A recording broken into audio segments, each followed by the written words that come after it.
Hey Or Twitch. Hi thank you, Twitch. thank you. Hi, YouTube glitch says hi, mom. Still got 5 minutes to start time, right? Yeah. Okay. You can just watch me smoke my pipe here. Looking cool. New threads, Debonair. courtesy of Solus Teal Blue. Did you get your beard fixed? I don't know. Was there something wrong with his beard? Hello there. So I don't know. I This see. looks better Oh, I can't hear now. Shit. I mean, darn. today. Sorry.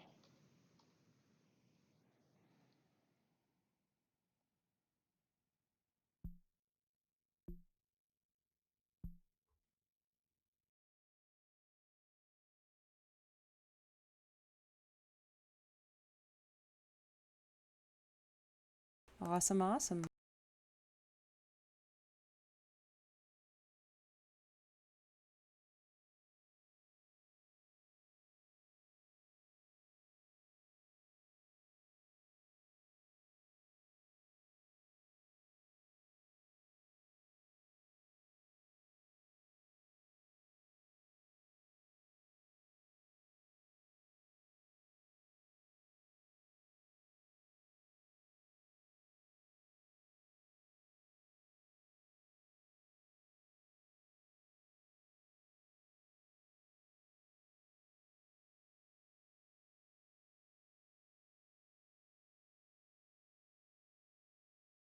I'm not sure.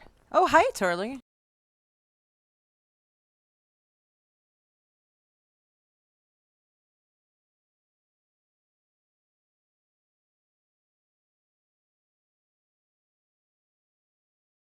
There's a lot of duck feet happening in the background right here.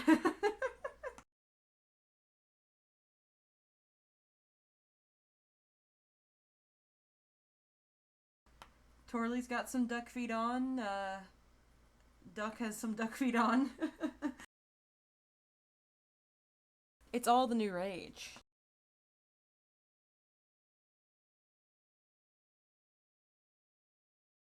I guess so.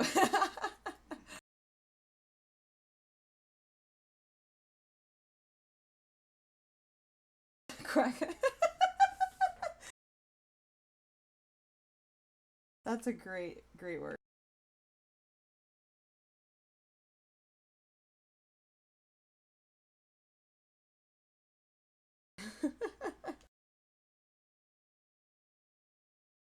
The more you know.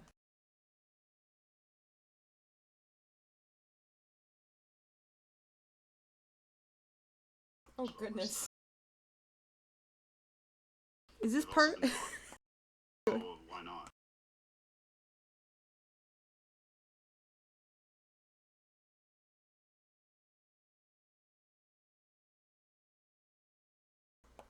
Wait, so ducks are necrophiles?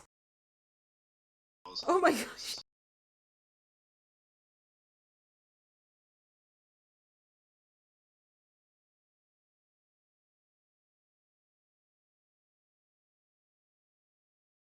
Oh no.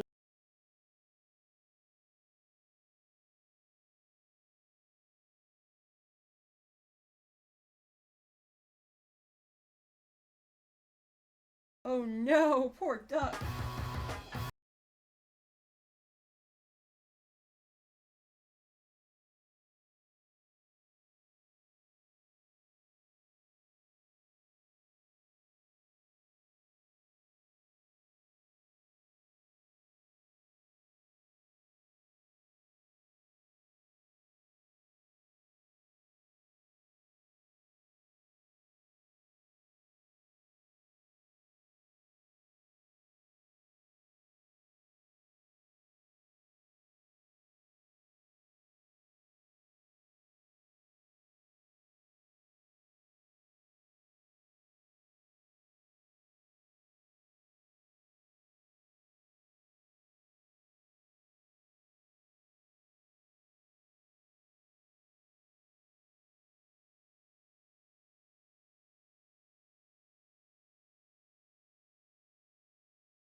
sadism. It's worthy of its own lecture. So let's get started. Meet Don Etienne Alphonse Francois, the Marquis de Sade, from whom we get the name sadism. It was coined by a guy up on the back wall there, Richard von Krafft-Ebing, in his 1886 work Psychopathia Sexualis, and he named it after de Sade for some good reasons. So de Sade was a nobleman. He was during that time in history. It was very transformative around the French Revolution, American Revolution, and into the early part of the 1800s. And he was very much what they then called a libertine. He believed like pretty much anything is permitted, and he was a hedonist. He loved sex, and he loved art and literature and such. And he was definitely, even before the phrase paraphilia was coined by Friedrich Solomon Krauss, as discussed last time, this guy's an example that the behaviors, paraphilic behaviors or fetishism, precedes us being able to identify what it is always pretty much existed. And de Sade, he would get in a lot of trouble. I mean, he often had sex workers over to his palace or mansion, wherever he might have been living on any given occasion, moved around quite a bit. But also he did sexually assault people and would sometimes be violent towards his staff. But what really got him into trouble was more so writing about it. Under Napoleon, so he published 2 books, Justine and Juliet. And these are really best. I shouldn't read them out here, but let's just say they're like sorry, just one moment, please.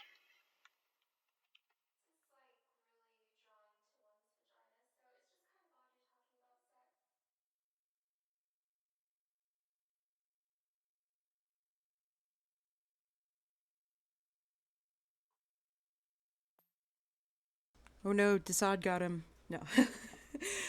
Just hang tight, everyone.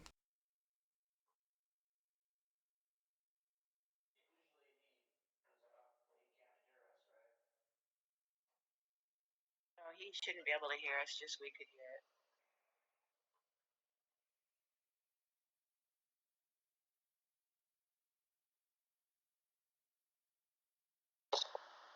There's Nikki.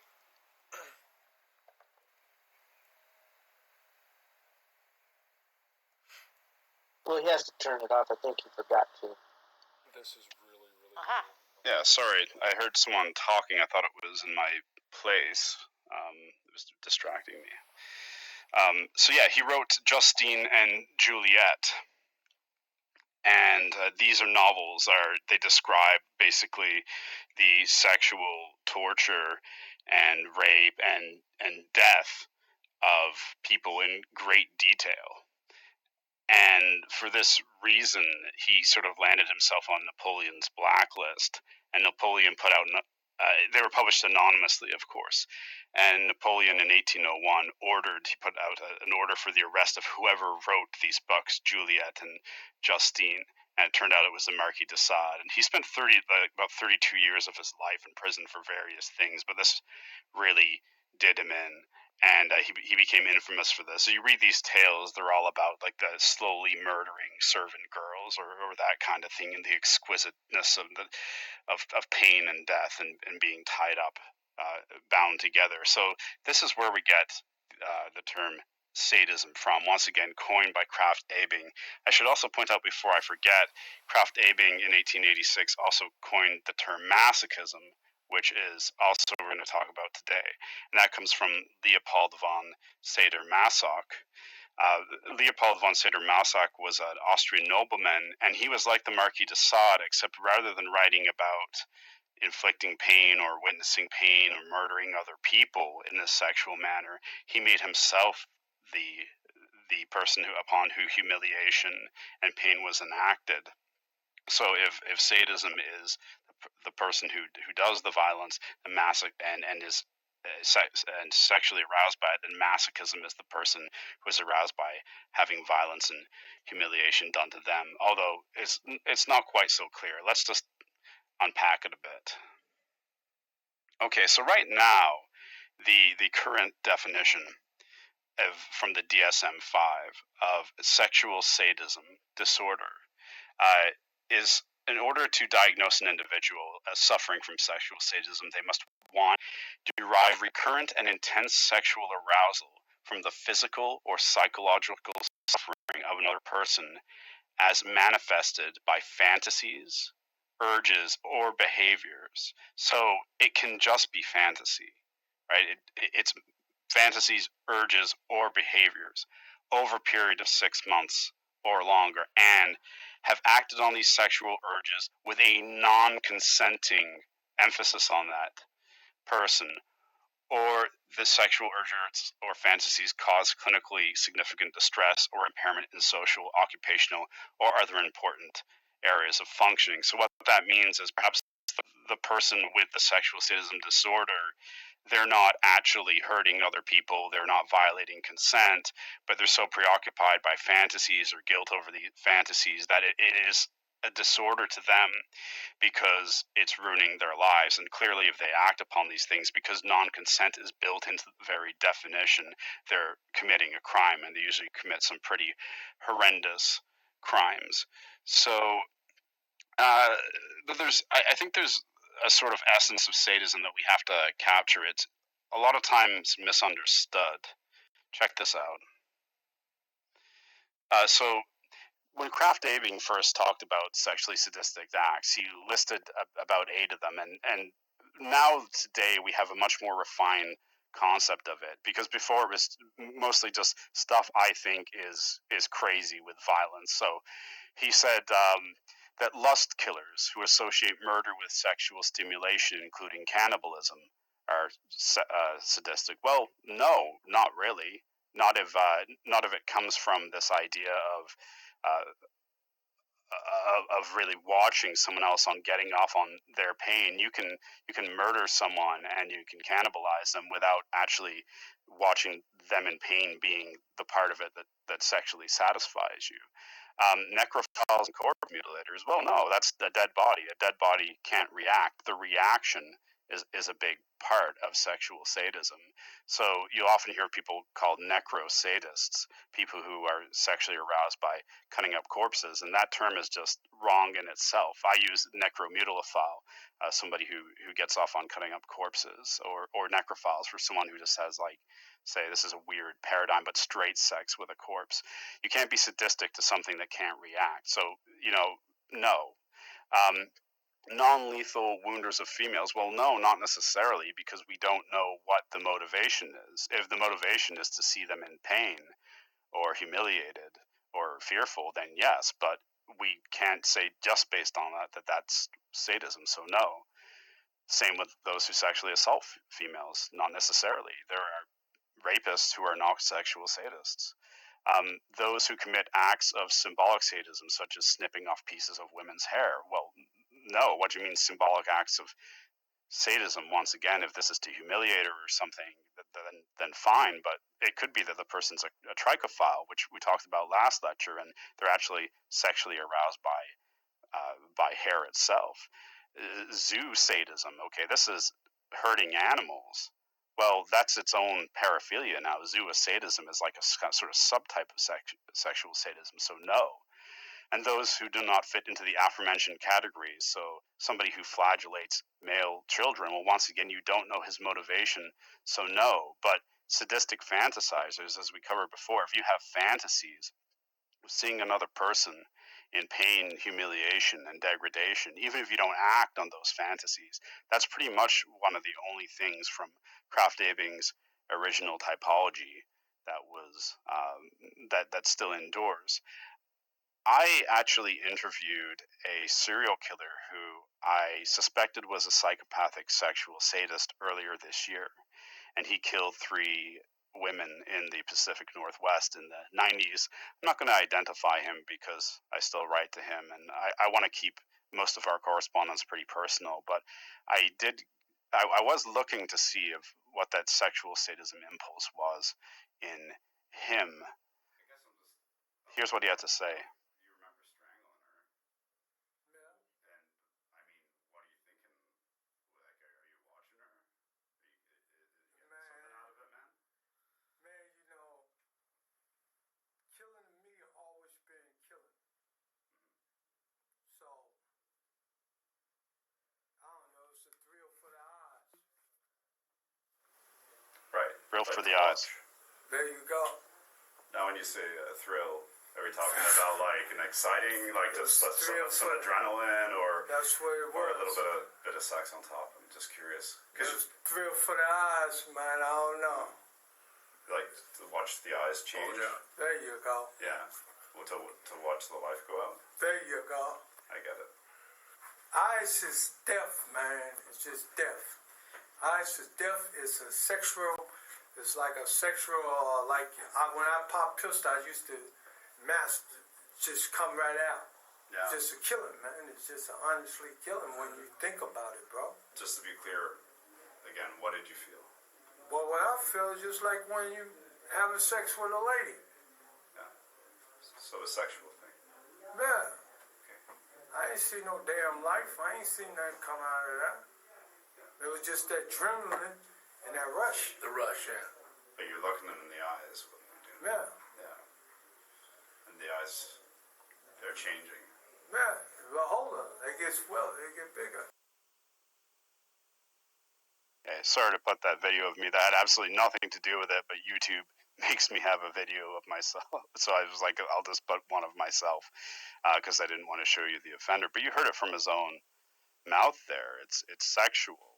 It's a thrill for the eyes, watching the eyes bulge out. You know, he didn't even really get into something as complicated as, and she was humiliated when I did it, or she looked afraid. For him, it was just watching when he strangled, the eyes would bulge out of their head, and it would make him spontaneously ejaculate just watching that.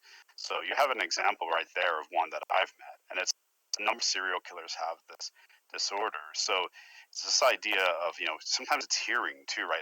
Hearing the victim screams, hearing them beg for mercy, but it's observing their pain, humiliation, and fear through your senses is kind of like what the core of our understanding of sadism is right now. But then again, I'd like to give you Mike DeBar-DeLaban's opinion on it. This is what he had to say about sadism. This here is DeBar-DeLaban. He's actually never convicted of a murder. To my knowledge, he was known to be a counterfeiter. I think the FBI were on him for passing around like counterfeit money or checks, something like that.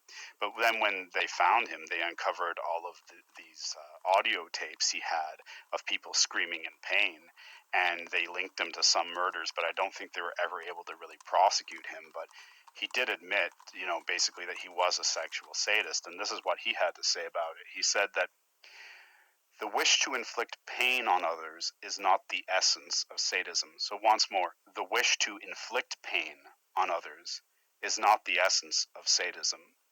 The central impulse, to have complete mastery over another person, to make him or her a helpless object of our will, to become the absolute ruler over her, to become her god, to do with her as one pleases, to humiliate her, to enslave her, are means to this end.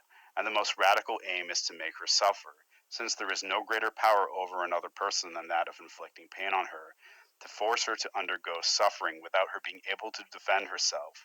The pleasure in the complete domination of another person is the very essence of the sadistic drive. So, you know, he's talking about it's power, it's domination, it's reducing someone to nothing and having over that. So how do these things all fit together? Check out Richard Cottingham, actually.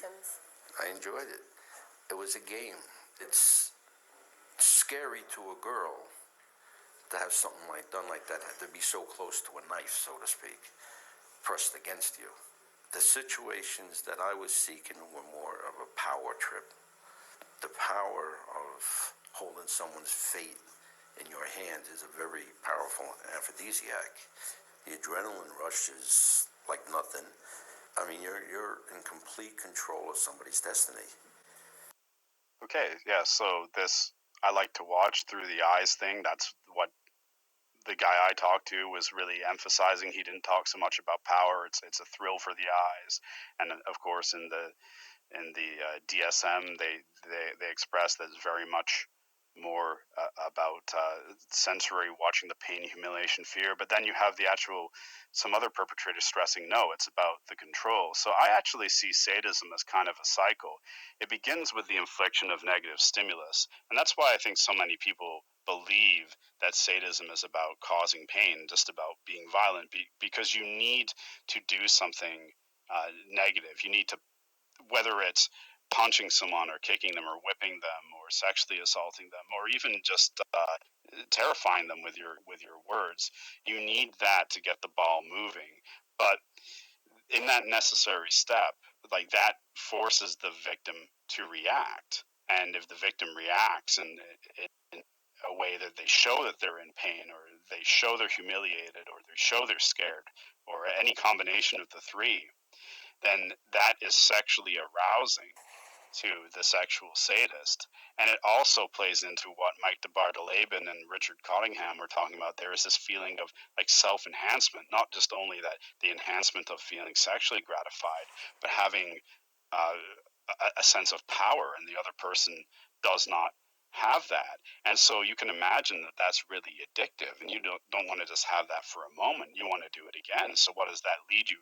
It leads you want more and more. It's like, can you stop at eating just one M&M or whatever? It's like, no, you want another one. So you go back up to number one, inflict more negative stimulus, get more reaction, fear, pain, humiliation, then feel sexually aroused, feel great, or feel like the most important person in the world. I want more, do it again.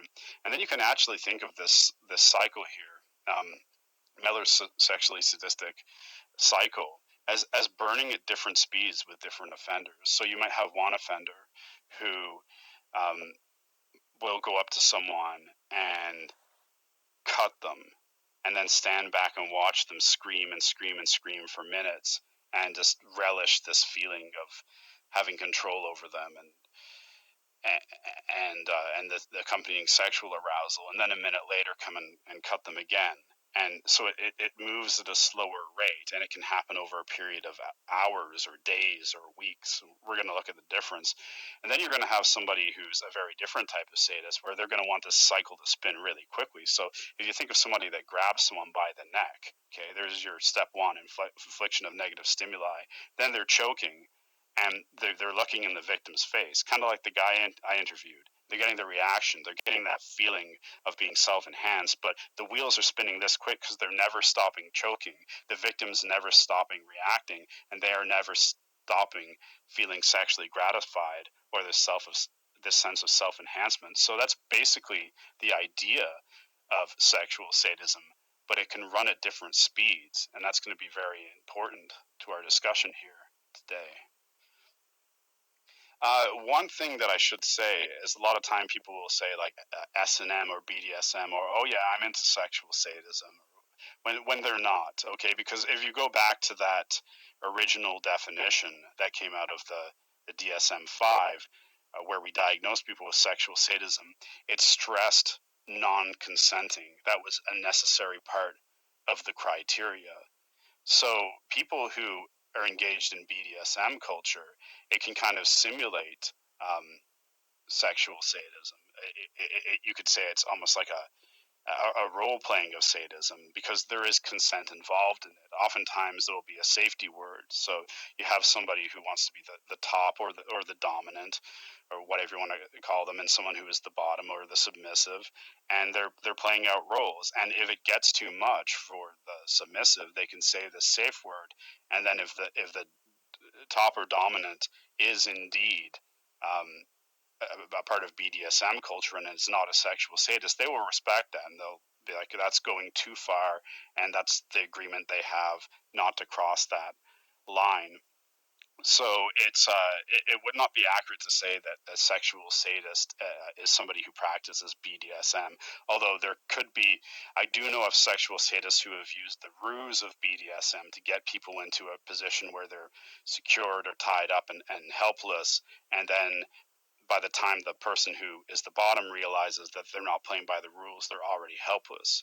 It's a particular type of con that sexually sadistic serial killers will often pull off. But BDSM, essentially, it's a culture. You can find it in every major city. You probably found it in every town, and a lot of consenting couples just practice it all the time. Just anyways, it's not really that abnormal. It's just really the degrees, the amount of paraphernalia involved, how much of a culture it is, how much of a personal thing it is, and it's what I would call like an umbrella acronym. So the B&D, bondage and discipline. Okay, so playing around with ropes, tying people up, giving them instructions. You can't do that. You have to wait, or you must do this, which is also the DNS, dominance and submission, and then the S&M, sadism and masochism. That's the end. But really, just to say that there is a big difference here between the role-playing BDSM culture and what I'm talking about here with sexual sadism. Like, the sexual sadism is by definition non-consensual. I'm going to give you now probably the most extreme example of a sexual sadist that I've ever come across, and that is David Parker Ray.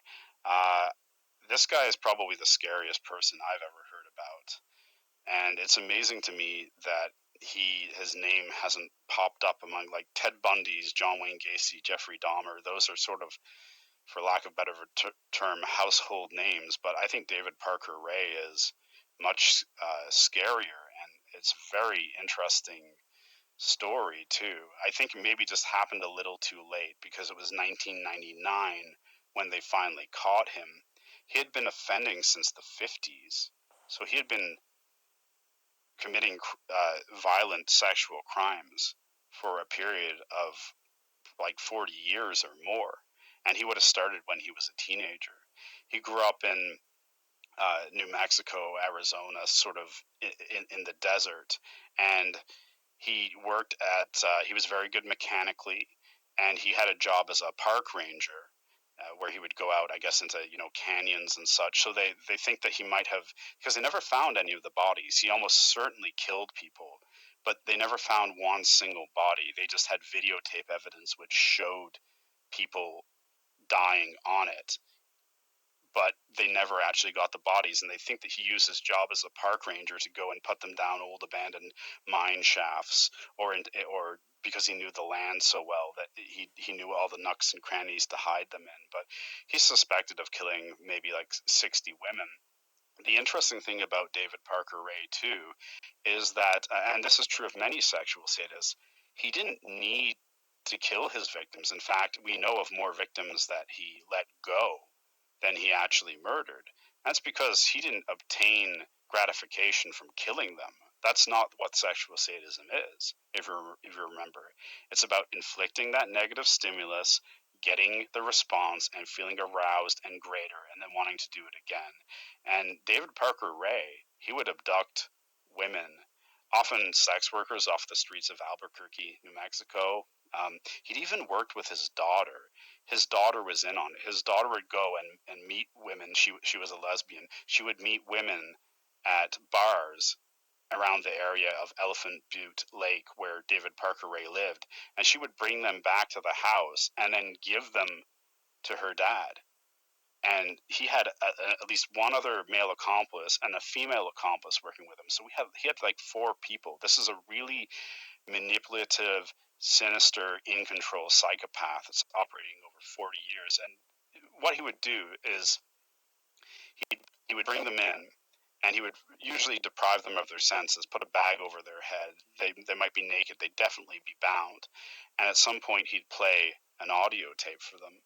This audio tape was like half an hour long, and I would love to play it for you, but I don't have the time, and they've also taken it down from the internet. It's really that chilling.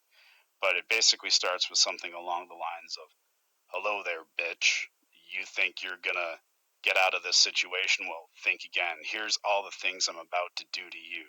And you can scream and complain if you want, but it's not going to make a damn bit of difference. If you give me too much trouble, I'll slit your throat. And then he goes into all the ways that he's going to torture this person. If you can imagine the shock that that puts you in immediately, you've just been abducted, you don't know where you are, and that's the first thing you hear is this booming voice telling you everything that they're going to do to you and that they've done it before and they've gotten away with it for years, and there's just nothing that you can do, so you may as well go along with it. And then reassuring you that at the end, if you play nice, you don't give him problems, he's going to give you a certain cocktail of drugs and hypnotize you, to use his words, although it's not really hypnotism.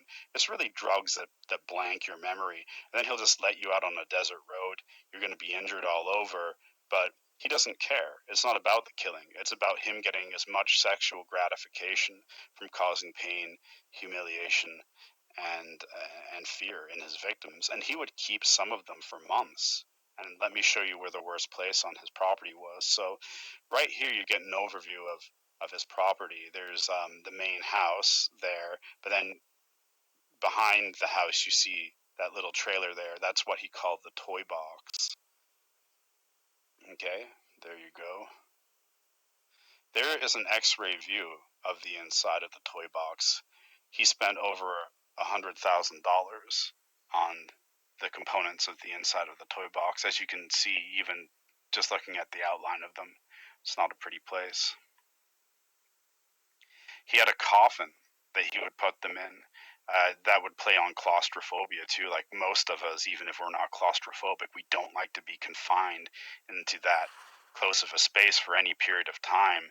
I think those are also electrodes that he had in there that would shock them, and then he would just place them in there in the darkness, for hours and hours and hours to increase their fear, to increase their discomfort, to remind them of death. Once again, playing into fear. That's just one of the things. I mean, look at some of the stuff here. We've got chains, we've got paddles, all kinds of stuff, and once again, no safe words here. He's going to use this as much as he feels like. He doesn't care if the victim suffers. In fact, the more the victim suffers and expresses how much pain and fear they're in, the more he gets off sexually.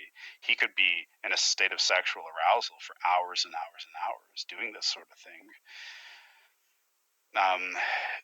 Giant oversized dildos. He was actually,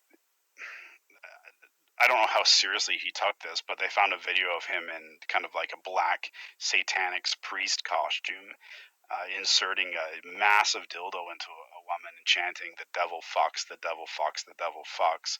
That was one of his favorite things to do, is to see how large objects he could fit into women. But he also had an electric breast stretcher. He made this right with his own hands. He would fasten it onto women's breasts and he would electrify it, and it would stretch the breasts as far as they could until they started to tear. And then maybe then he might stop, but only so he didn't damage you too bad. He would deliver electric shocks to the genitals, all kinds of stuff. I could keep going. And you know what? He had a little camera up in the corner, so that not only did he film it all, but the victims could actually sit or lie down and watch it being done to them on an external monitor. Think of all the time, money, and thought he put into this here, right? And here you can even see he has like medical equipment. Well, why does he have medical equipment? Because he doesn't want them to die. It's a lot of time and effort to go and get this person, and he's got the right one. He just wants to keep this going, this torture. So if they're hurt, if they're cut or bleeding, or something seems to be getting infected, or something stuck inside them, he needs the proper tools to get that out. Not because he cares about them. He's incapable of doing that. He cares about himself. Right? He doesn't want his toy to go away. So he's going to fix it all up, stitch it up, and when it's ready, he's going to start going again. The guy we talked about before, Richard Cottingham, the guy who looked like Santa Claus, also a sexual sadist. He was known to take a wet towel and wipe down his victims' faces as he was torturing them, to provide them just a little bit of respite, just to let them cool down enough so that they didn't die on him. and then the minute they rested enough, he could resume. We're talking about slow-burning sadists here. If you think of that cycle, they're moving very slowly from one point to the next, drawing it out around there. And I mean, this is sort of the centerpiece of the place. This is a gynecological chair. I don't think I have to say much more, but that's where the victims would be restrained and all of this stuff would be done to them, and that's where the camera would be pointing at. So David Parker Ray, by the way, he was eventually caught when a victim escaped and went running down a desert road with a dog collar on and got help, and this led police to his property, and they were sure they had encountered, and they were right, the lair of one of the biggest serial killers in American history. But the issue was that they didn't have any bodies. They had this person who'd escaped. What David Parker Ray says, well, she's a prostitute, which she was, that we picked up, and she agreed to be part of these games. It's not sexual sadism, it's BDSM. They found tapes of other women in these acts. But once again, he's not killing them on the tapes, and they're having a hard time tracking them down. A lot of their memories are blank. They tracked down this one woman. She's been having nightmares for years now. She can't remember what's happening to her.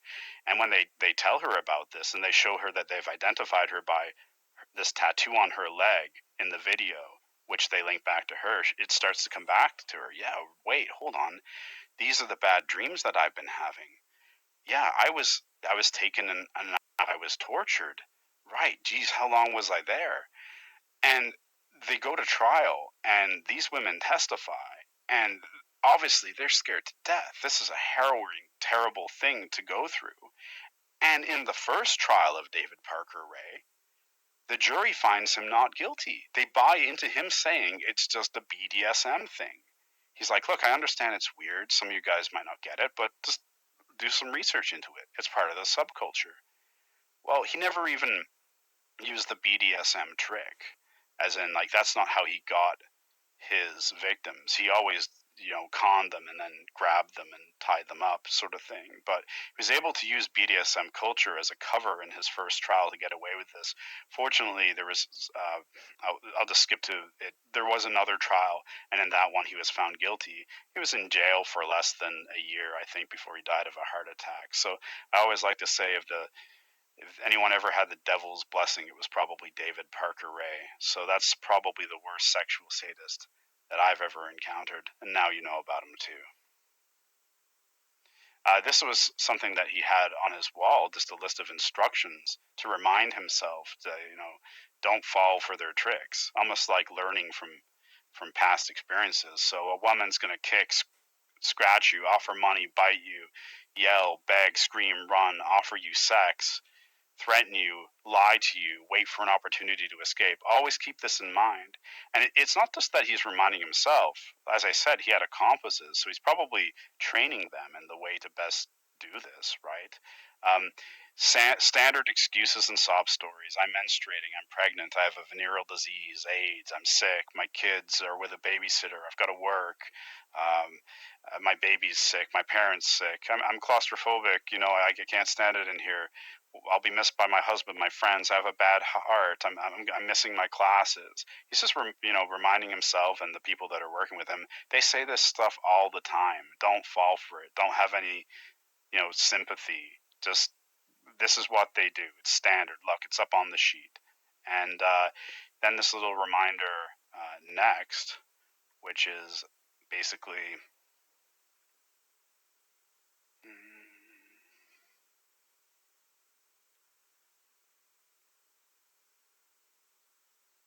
Yeah, don't let her get to you. If she was worth taking, she is worth keeping, and she must be subjected to hypnosis before the woman can be safely released. Never trust a chained captive. So when you think of all the money and the time and the rehearsal and the years and the thought that he's putting into this, we go back to last lecture, we were talking about paraphilias and hypersexuality.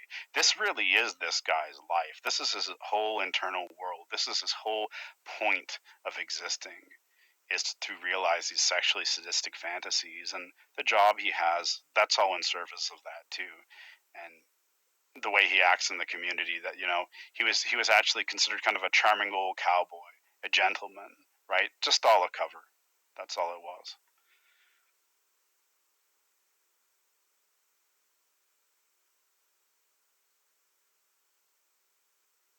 Okay, so related paraphilia, vincelania, sexual arousal from binding people, restraining them. And this goes back to when we were talking about the difference of MO and signature. Obviously, there's offenders who tie people up, and they do it just to keep them tied up so they don't get away. There's no sexual thrill actually in tying them up. But for someone who's has vincelania, there's very much a sexual thrill in it. And we looked at the case of BTK. We're going to return to that today. He's probably one of the classic vincelania, let's say, focused serial killers, also a sexual sadist. But what can you do? How can you kind of just like look at someone tied up and tell, is this just tying them up to restrain them so you can do what you want with them, or is there more to this? Well, part of it is like, look at the intricacy here of the knots. Like, do they need to be tied around the breast? Do they need to be woven in such a fashion? They don't. And this is to my knowledge, by the way, this is like a consenting pornographic picture.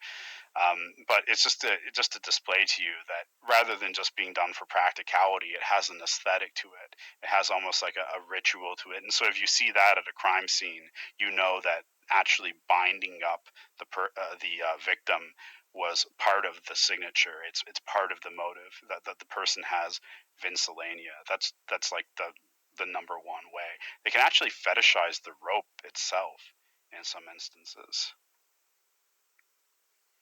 Okay, remember we talked about Albert Fish a while back, the guy who tortured the little boy for hours, castrated him, whipped him, and ate him, and then he strangled the little girl to death and ate him. He's actually, now that I think about it, he's got to be maybe worse than David Parker Ray. So he would mutilate them while they were alive, and he was doing this to little kids. We talked about him in an earlier lecture. Well, Albert Fish was a classic sexual sadist. Once again, he'd spend days hurting these children for his own pleasure. I don't even think that he raped them most of the time, or maybe at all. I think it was just the infliction of pain. He always said that it came from when he was in an orphanage as a young boy, watching other boys be whipped, or sometimes being whipped himself, and feeling a sexual thrill from this, even when being whipped himself. And so this brings us to the relation between sexual sadism and sexual masochism.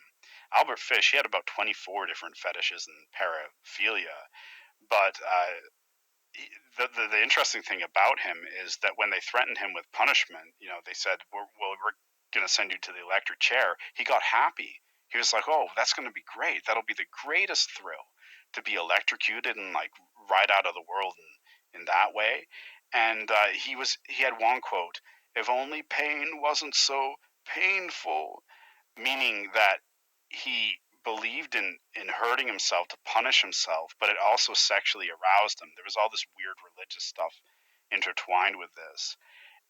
And after he's apprehended, he tells, I think it was a psychiatrist, he said, well, I push needles up into my pelvis, into my crotch to punish myself, but it also turns me on. It feels good sexually. Masochism, right? Pain, humiliation done to yourself. They didn't believe him, and then they did the x-ray, and you can take a look at that for yourself. This is what they found.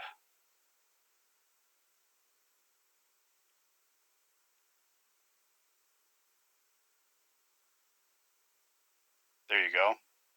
So yeah, 29 needles. That's what they counted in total. It's not like they went and extracted them all for him. And there was even a legend that when they executed him in the electric chair that it short circuited because of all the metal in his body. It's just a legend. It's a good story, but yeah. So this guy that tortured other people also did it to himself, and he got sexual pleasure from doing that. And now let's just scale this, like let's move this out a lot. You find people in the BDSM community who are switches who like to be both tops and bottoms. The person who is inflicting the pain or suffering, or the person that's receiving it. There are people in the community like that too. But obviously, when we're into the realm of sexual sadism and this sort of related masochism, it's a different thing, similar but different. So yes, there's been argued that most sadists are also masochists, and I say, kinda. Most sexual sadists may, well, let's say some sexual sadists, more than the average type of offender, may be a sexual masochist, but sometimes I think they're getting a little confused. Now let me explain that to you. Here is a picture of Dennis Rader in what he would call one of his motel parties. Again, before he ever murdered anyone. So, yeah, Dennis Rader, the BTK killer, he was a sexual sadist. He would get sexual pleasure from watching his victims in pain, suffering humiliation. But primarily, Vincelania was his thing. BTK, bind, torture, kill. Now, this is him doing it to himself, right? His wife caught him a number of times, by the way. That was a very difficult discussion they had to have. But that was the only inkling that she ever had that there might be something up with him. He would get together and he would dress in women's clothing, sometimes even put on masks that would make him look like a female. And then he would tie himself up or put a noose around his neck, or both. And this would sexually excite him so much that he would spontaneously ejaculate. And he was so into this, he would rent out motels and just bring his little kit with him and just spend all night doing it and taking these photographs of him. This is his own photo of himself, right? Like, this is a fantasy.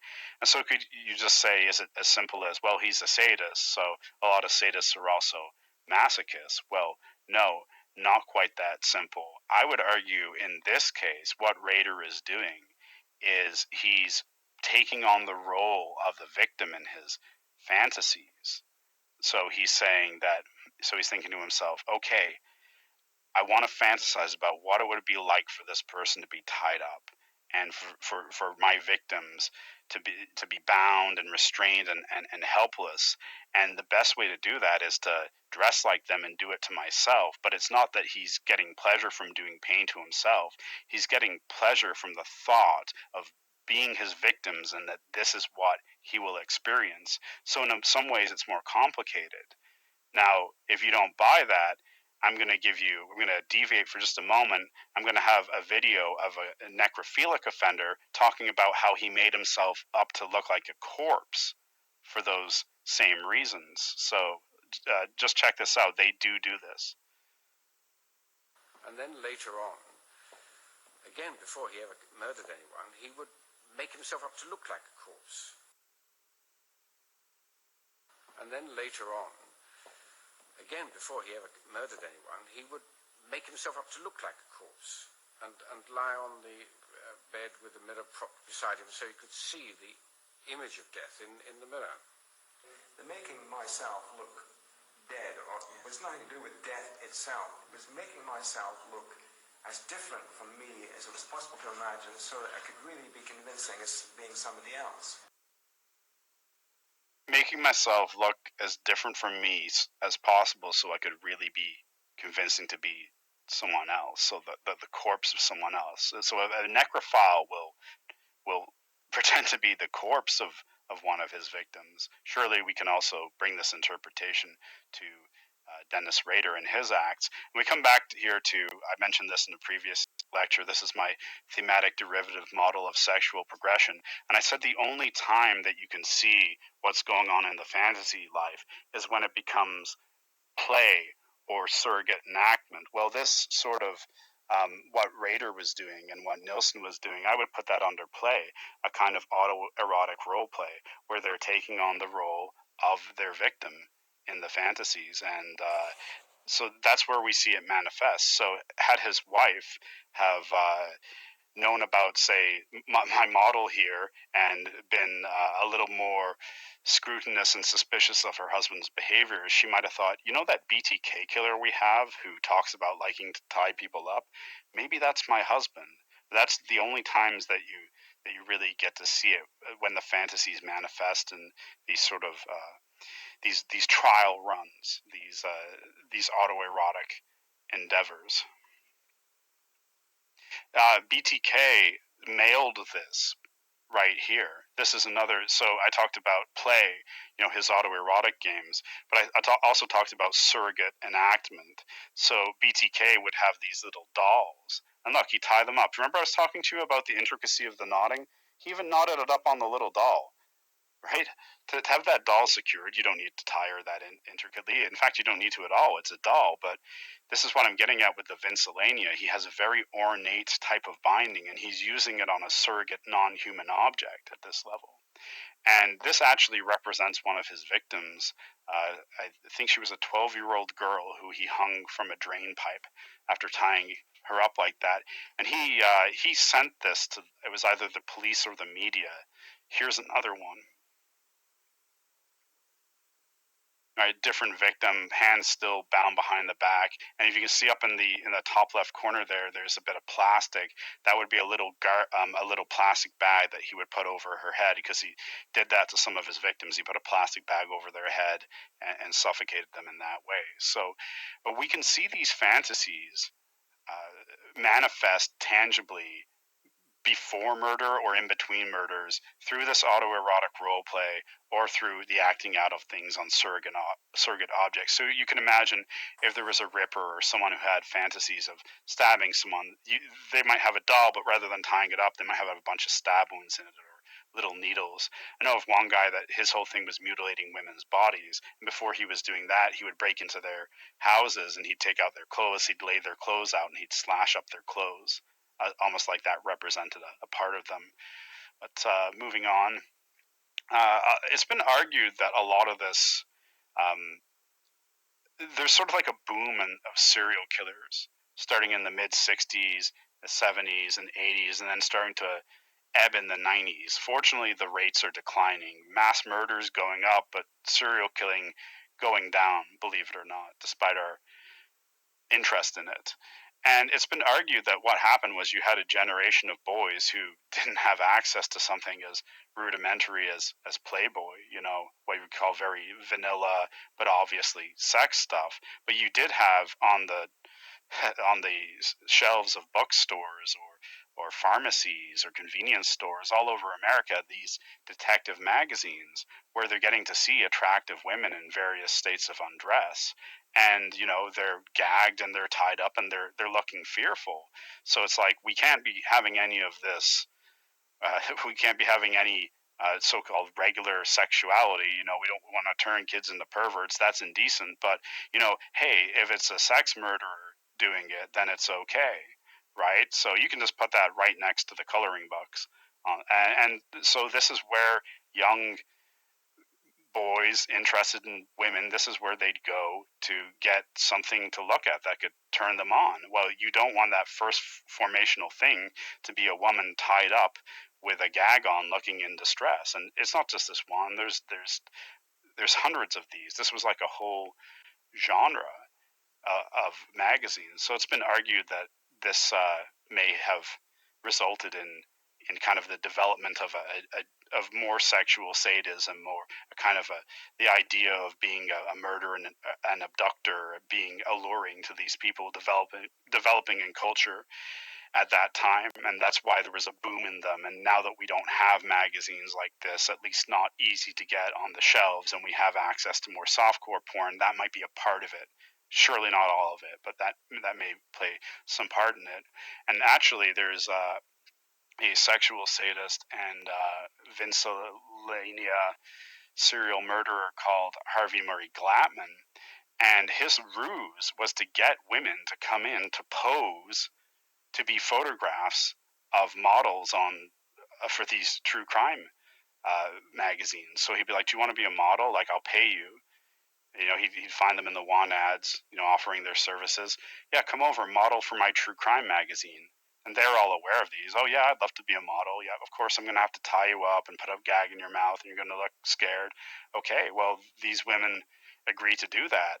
And then just like the BDSM guy that lies, by the time they're tied up with the gag in their mouth, he just drops the mask. Oh, I'm not really a true crime magazine photographer, though the images that I take of you are going to almost exactly resemble those. No, I'm a rapist and a murderer, and I'm going to photograph you in various stages of undress and bondage and rape you, and then I'm going to strangle you and dump your remains out in the desert. You can see here, this guy is obviously not only inspired to commit these types of murders by those detective magazines, by simulating what he saw in them, but he uses the magazines themselves as part of his MO to convince the women to get in on it. Yeah, you're going to be a model. I'll pay you. You'll be on a magazine cover. So I think that's a pretty strong connection. That's just one case right there. Also, you can't talk about sexual sadism without pointing out two things. One, that for whatever reason, unlike necrophiles or cannibals, sadism you see happen a lot more in groups. So you'll have two men, or a man and a woman, or two men and a woman, some combination. For some reason, people are much more able to be sadistic and work together in a group than they are to be necrophiles or cannibals. And I think it's just because we're inborn with cruelty in us and we learn how not to be cruel. Whereas the necrophilic cannibalistic stuff, it's a little bit more out there. I don't think that we're necessarily, you don't see 2-year-olds cannibalizing necessarily, although one could argue that, but we do see them hurting each other and being cruel. And so there's that point, but there's also like, who are these women? Okay, we talked about Paul Bernardo, probably the most hated serial killer in Canadian history.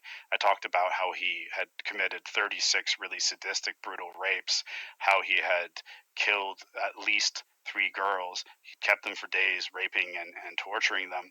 And he did those 3 murders with the assistance of his wife, Carla Homolka, quite an attractive couple. They were called the Ken and Barbie killers, really disarming.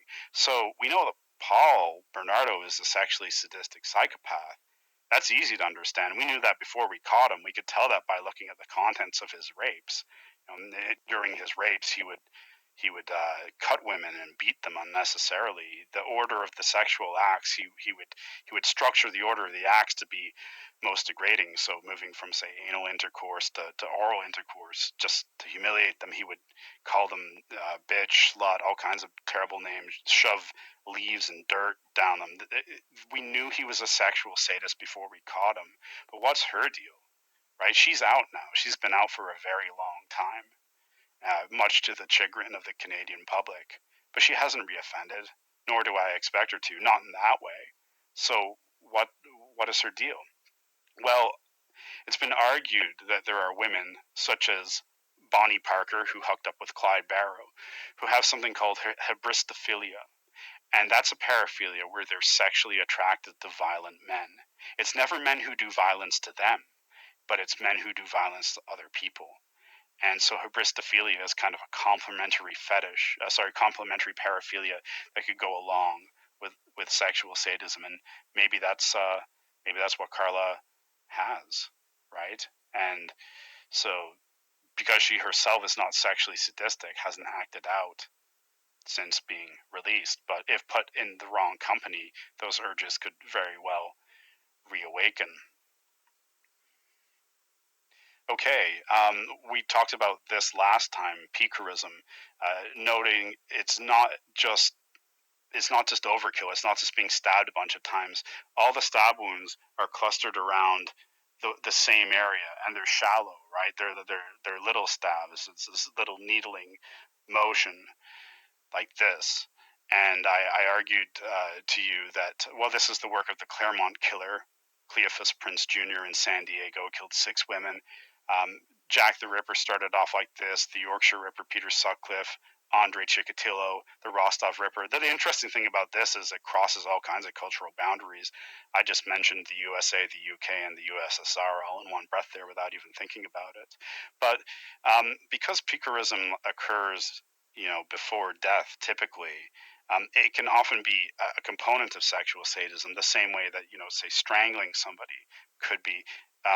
Not only is it visually appealing for the picarist to see the skin burst, and especially around like the breasts and the genitals and the lips, erogenous zones, to see the skin bursting over and over and needling at it, and maybe seeing the blood ooze too. So there's some hematolania, blood fetish with that too, but also the victim screaming or crying out in pain. It's a kind of paraphilia that you would often see in conjunction with sexual sadism for that reason. And as I noted last time, when it escalates to mutilophilia, it really just makes sense thematically, and often it will escalate to mutilophilia.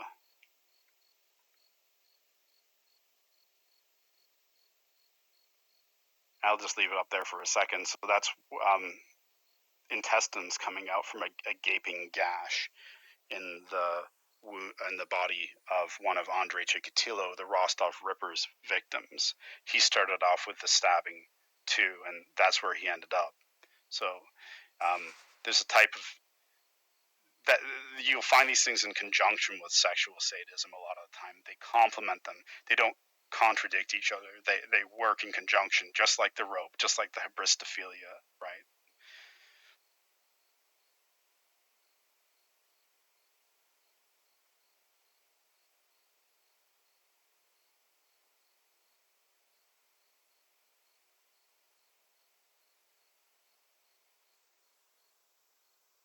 Sorry guys, the clicker's been a real pain. So as we wind down, I actually came up with a typology of sexual sadists, and it goes from 1 to 6, and it takes into consideration basically 3 factors. 1, mutilation. Do they mutilate their victims while the victims are still alive? That's the key. If it's dead, it doesn't matter, because we're talking about sexual sadists here. We're talking about what they do before the victim is dead. Remember, what you do to a corpse, that isn't sadism. That's necrophilia. It's the alive stuff. So do they mutilate their victims while they're still alive? Yes or no? How long do they take? Is it more than an hour, or do they keep them for weeks? Because that's a lot different to me than someone who kills someone in a period of 2 or 3 minutes. And also, how complex is their behavior? Think of the case of David Parker Ray, all the activities I described, all the machines that he built and put together, the psychological torture processes. Richard Cottingham, once again, also psychologically tortured his victims. He left a toy gun out on the table, and they would have a moment, they'd see this gun and they'd think, oh my God, I can get away, and they'd reach for the gun, they'd grab it, they'd point it at him to shoot him. Click, fake, toy gun. He did it just to see them lose hope. So, that's complex too, beyond just this apparatus and various types of torture, but playing mind games. So when I looked at these 3 things, it really yielded 6 categories in which I could classify offenders. So in the first category, offenders that mutilate their victims while they're still alive over a period of more than an hour, sometimes hours, sometimes weeks, and who do all manner of torturous acts and use complex machines and psychological torture. In that category there, we talked about Dean Coral. I think after one of the lectures last time, Dean Coral came up. Well, this was in the Houston, Texas area. He was known as the Candy Man. He would get accomplices to go and procure him young male victims. He would tie them to a torture board, and he would rape them repeatedly.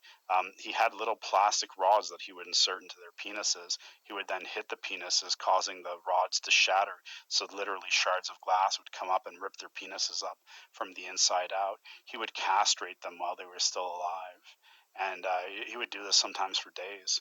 And then when he was finished, he would either strangle them to death with a ligature or just shoot them. I'm done with my toy now, so we'll move on. So he falls into that first category there.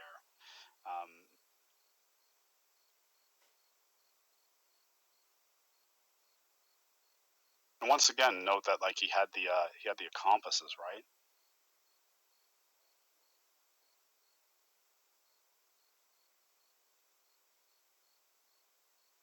Fred West in the UK, along with his wife Rose, they would take women who were hitchhikers or who had come to stay at their house, a lot of runaways, college students, young people leaving home, and they would take them down into this dungeon they had in the basement and tie them up, wrap duct tape or tape all around them, and so that they needed little tubes to come out of their nose to breathe. And while they were up there, they would hurt the victims in all kinds of ways. You know, they'd be chained to the ceiling, and they'd cut off their fingers and other digits while they were still alive. Pretty sure he mutilated the genitals of some of them while they were still alive, and once again would do this for weeks. Like, this is the last person that you. These are the last types of people that you ever want to run into. So another example of a type 1 sadist.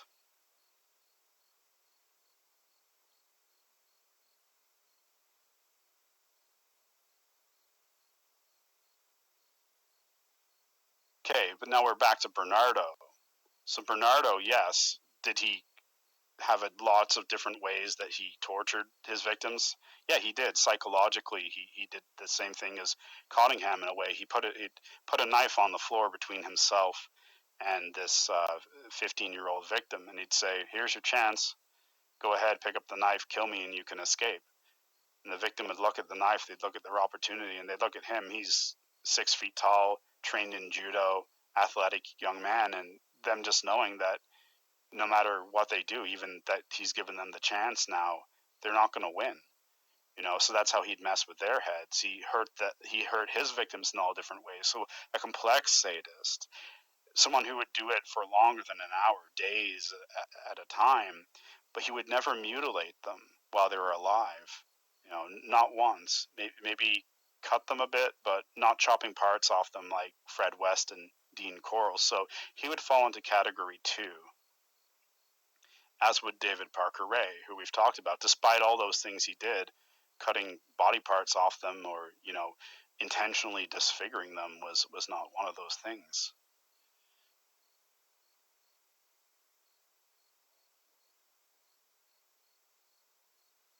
John Wayne Gacy, another offender we've talked about, he would, like Dean Corll, in fact, many people think he was inspired by Dean Corll. He tied young men to this sort of torture board where he would rape them and repeatedly over and over, and he would wind a rope around their neck using a tourniquet, and then bring them to the point of death, and then release it so that they could just breathe again. They get their breath back. He'd do it again. He had all kinds of dildos and such that he'd abuse them with. He'd beat them. So once again, complex, prolonged duration, but no mutilation, type 2.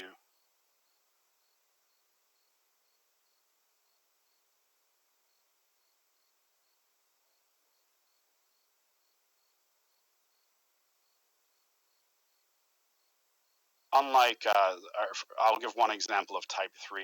This is someone who mutilates the victim and does acts to them over a period of more than an hour, but keeps it pretty basic as far as not incorporating a lot of paraphernalia or doing a lot of different acts, but just a prolonged torture process involving mutilation.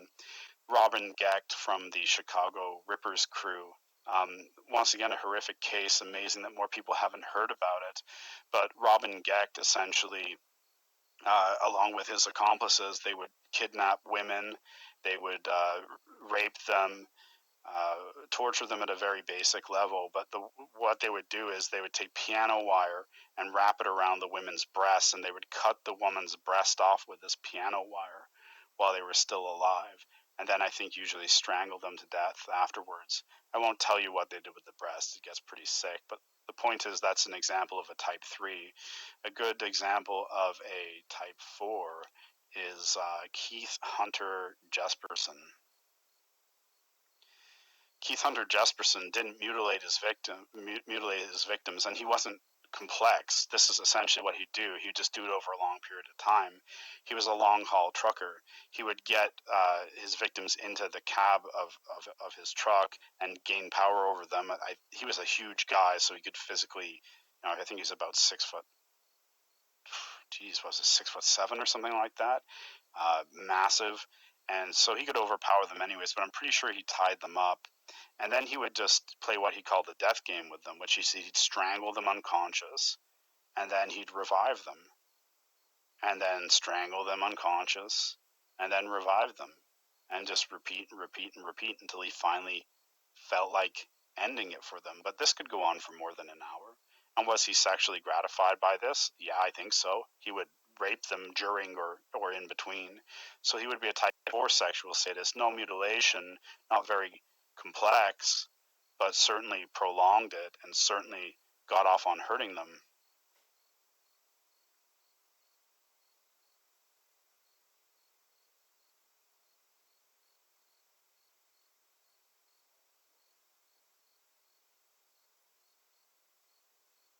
Type 5 sadists, okay, they don't take a long time.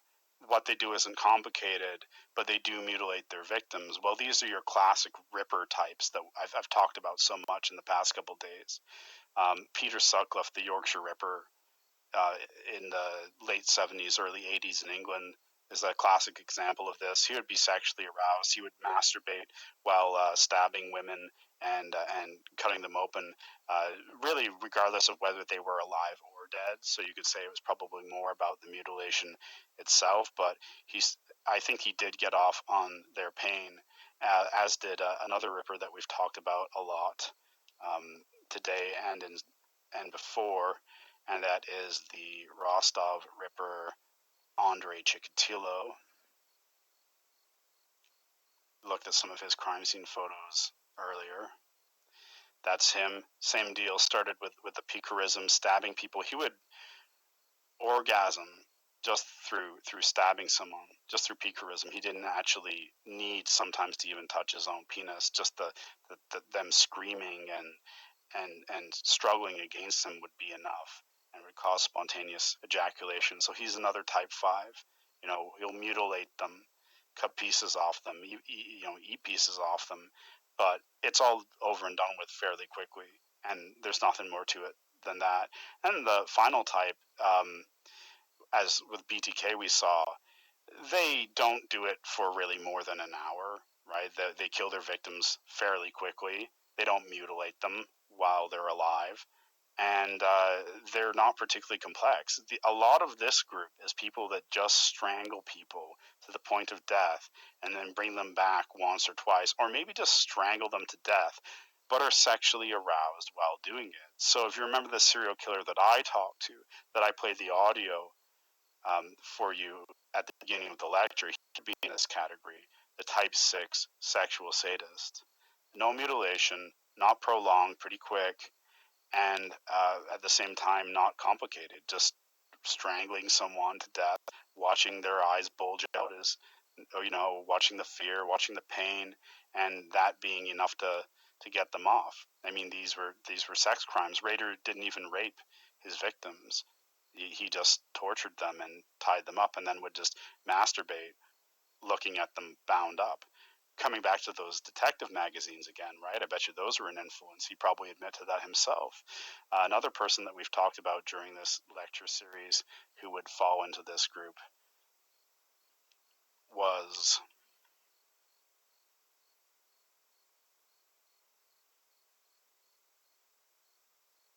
the monster of the Andes, Pedro Lopez.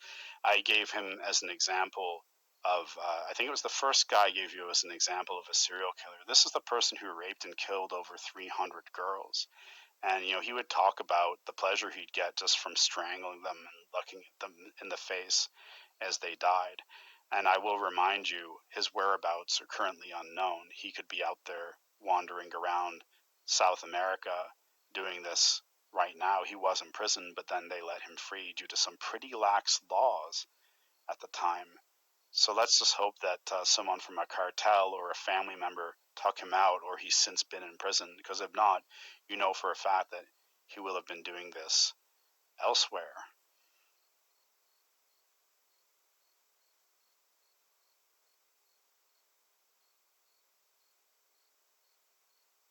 And so, yeah, that's. I think that ends my my lecture series.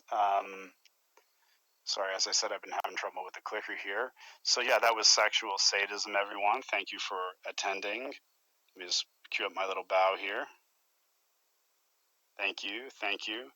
And believe it or not, I thought I was going to run out of time. As I said, I've got to run to go vote.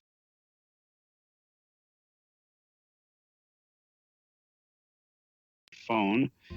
Let's. I'll raise the rope, and we'll open the floor to questions. I can hear you now.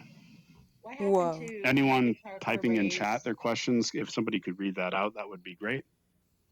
What happened to David Parker Ray's daughter? Oh, who was she? No, what happened to her? Oh, she just got out.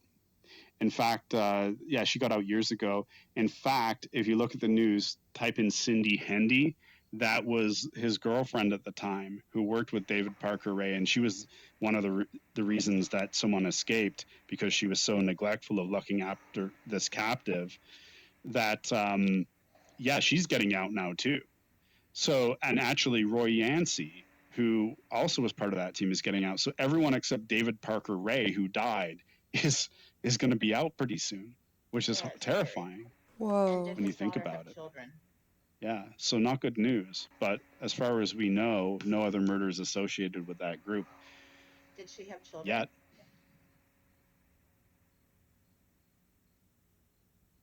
I have a question. Yep. What happens? Like, what do you call a person like that does a lot of investigating, like they're detectives and stuff, and then they all of a sudden they become like doing it themselves, or like also there's sometimes there's firemen that light fires. Okay, hold on, guys. My audio is cutting in and out, so I'm just going to boot back into the experience real quick. Give me 1 second.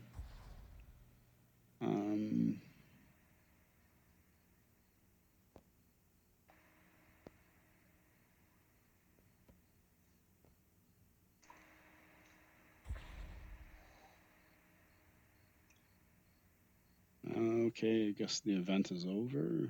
All right.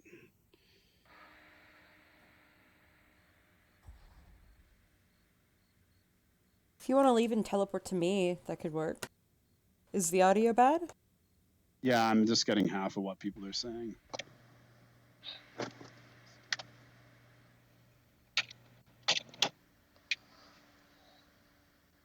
Try turning off the volume for video. World audio. I think he's going to be headed out in 1 second. He's coming right back. Hey, Carmel, I see you over there. Sorry, I had to say hi to her. I never see her.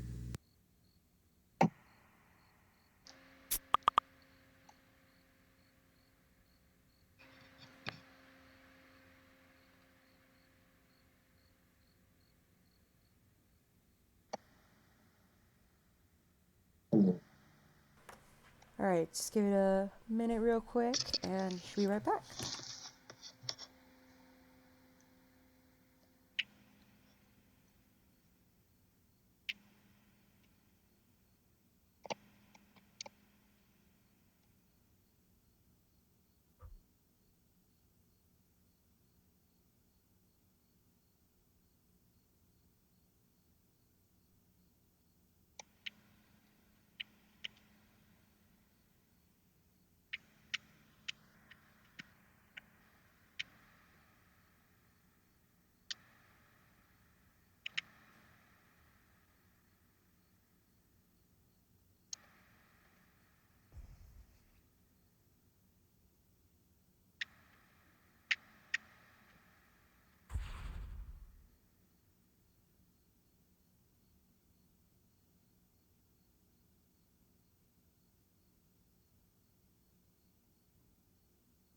All right, here I come. Sorry, everyone.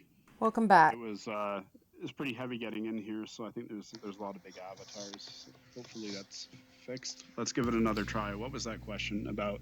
I heard something about people who are like detectives that cross the line, something like that.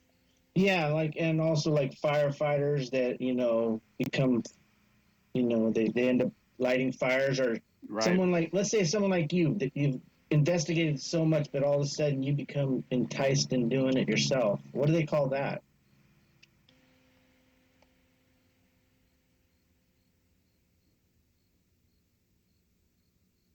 He's speechless. No, it's happening again. Oh no. Sorry, guys, I don't know what to say. You know what? If you turn down on in your settings, I can talk that, like, what's the deal with that? Yeah, there are certainly firefighters that's one thing I didn't get into is pyrophilia, a sexual attraction from starting fire. It's different than pyromania, and I should have presented the case of John Leonard Orr. There's just only so much time I have to do this, but I think I'll add that in the future. And it makes sense really when you think about it. A lot of people that, like, so if you're into fire sexually, you're going to be drawn to a job in firefighting. This guy was actually an arson investigator, John Leonard Orr. But I think the connection to police is that you see a lot of police paraphernalia too in the collections of serial killers and people who haven't been in the police, but they've got some sort of like fascination with the police or police culture. And to a lesser degree, you see this with mass murderers. And I wonder if it's about the authority and the power and the control we have. So when we were talking about before the dominance aspect, the feeling of being the powerful one and someone else being lesser than you, well, that's something that's sort of given to you as a police officer, but it's entrusted to you that you'll use it in a benevolent way. And I think it might be those elements that attract serial killers to the police culture, and some of them will actually get into the police force. So I don't think that anyone who is a member of the police force becomes that because of policing. More likely they're screwed up in the first place. They slip past the psychological testing, and then it goes bad. But yeah, it's interesting to point out. I'll just bring this back up again. Policing is one of the professions where there's an overrepresentation of psychopaths. That's not to say that all or most policemen are psychopaths, or that they're anything but brave people, but it's just simply a fact. There's an overrepresentation. Also in politics and media, right? Everything that sort of matters. Well, thank you very much for your time, and that was that was really cool. Yeah, I was going to tell you, like, sometimes if sound's bad, you can turn off the like video, the world audio. Oh yeah, okay. And then it makes it so you can hear. I just think it's better. it's really heavy in here. Like when I was popping in, it took forever to load. So I think we've. Do I get a turn? Yeah. Go ahead. Hopefully you can get through it. I won't have to guess. Go ahead. My final training as an advocate for domestic violence and sexual assault was by the Task Force Trainer of the United States of America. I'm honored to tell you that there is a monitoring of people that are put in position or earn the privilege of working with the less fortunate to avoid That's terrific. Any yeah, harm there to should other be. individuals, And because those people are often victims too, right? You'll hear about people who are victims of sexual abuse who are then sexually abused by seniors, their transgender, any gender. There is monitoring being done, and one of the first things I can say to you, is education and outsourcing is our resource. And we always tell people, if you're suspicious, do something about it. Don't be intimidated. Especially with younger people and teens, they are often misled by their peers. It's not limited to a social status, income level, or culture. It's everywhere. It's part of the now that we're in. Probably a really downside to it is pornography, but most of all, pornography kind of keeps people at bay. Um, they can act it out without really harming someone, so to speak. So, not that there's anything good about that, but I just wanted everyone to know the shocking facts that you're speaking here, that there are tests and monitoring that's done in the United States of America to protect us from people getting to positions of mayors beating their wives, Also, I'm sorry to tell you, but Satanism is real. It's based off a lot of what you're speaking of today. They do mutilate, sacrifice, and kill innocent children as well as other people. So this is real, and I thank you for being brave and doing this. But I want everyone to know that they're the reason that we're safe is speak up and do something. Go get help, tell somebody, and that's what we teach. So thank you for exposing all this horrible information, but people need to know the truth. The truth Okay, is, so unfortunately, you're still breaking up, so I'm only catching half of what you're saying. But I think the message is that there are outreach programs out there, so don't be afraid to go and ask for help. That's pretty much it, right? Yeah, Tell that's me what it this. sounded That, like. yeah, and I was thanking you for speaking up, for Yes. saying this, to teach oh, No thank question. you. Major thank Yeah, you to this is a Dr. Murder. perfect medium to reach people. It's Hey, awesome. Thank tell you. me this. Yay! How Yeah, how Yay! did thank you. how No did more Thanks how for blaming. did that. And Informative. I just guess we've got to iron out the part where there's some of the tech difficulties. Thank you. But Thank you. that's Mwah. what the series is about. Thank you. I just have one last So question. what's going to How did happen is I'm just going to speak now. I'm going to leave because clearly I'm having issues, and I apologize for that. I've got to go vote too. But Yay!